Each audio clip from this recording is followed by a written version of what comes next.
This recording is for Evan Max. How to Have a Lifestyle by Quentin Crisp. First published 1979. Author's note.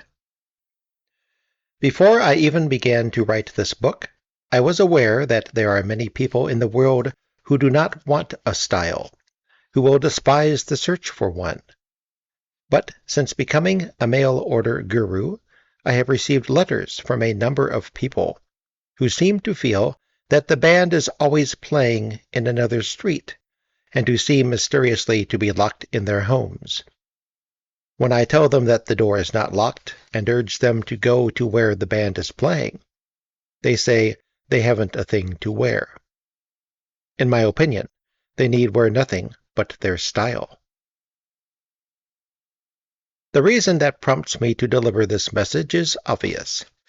If I, who am nothing, who am nobody, have been allowed to visit so many of the great cities of the world with my fare paid, then anyone can do it.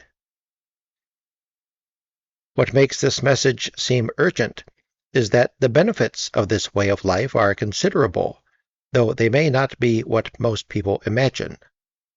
Strangers rush up to me in the street and begin, "Now that you're rich and famous," they never get any further because I stop them. I am not famous, I am notorious, and if I am rich, it is because I have taken my wages in people. They are my reward. Quentin Crisp, London, June 1979.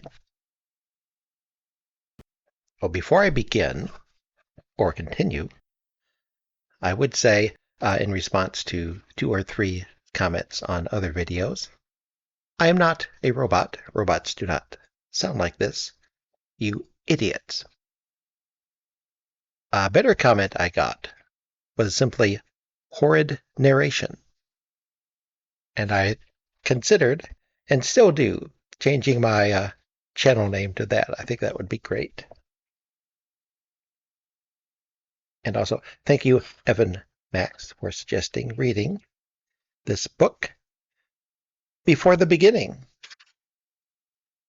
One day, when I was lying as naked as the Greater London Council would allow, on a few planks in the Life Room of Walthamstow College of Art, a student came and sat beside me. It did not befit my station in life to begin a conversation with her.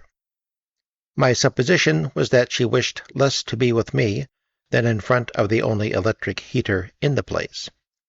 I was amazed when she asked me if I would like some of the chocolate that formed the afters of her instant lunch. I sat up at once. My limbs were galvanized, as though insulin had been pumped into my muscles, by the thought of getting something for nothing. The girl broke her slab of chocolate in 2 and handed me half.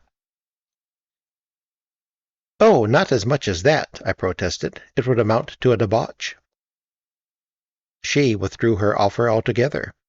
"You talk for talking's sake," she hissed. I asked if that was bad. "I mean it," the girl replied. "You talk for talking's sake." I had heard her the first time and had understood the words, but not the contempt with which they were charged. "Would you be equally annoyed," I asked, "if I danced for dancing's sake?" There was no response, because suddenly a member of the staff appeared in the doorway. Ah, but how wistfully that last sentence reads. It is like a fragment from a costume drama. Today the arrival of an art master in a classroom has no other effect than to add 1 to the number of hooligans already present. 15 years ago, his entrance caused guitars to fall silent, grubby limbs to be disentangled, cigarette tins full of cannabis to be shut, and a flimsy pretense of study to fall slowly like a gauze between the student body and mind. Even though my question was never answered, perhaps never even heard, I wish now I had enlarged it. I should have said, "Would you hate me if I lived for living's sake?" This would have been the total question, the one to which a full reply could have saved the world.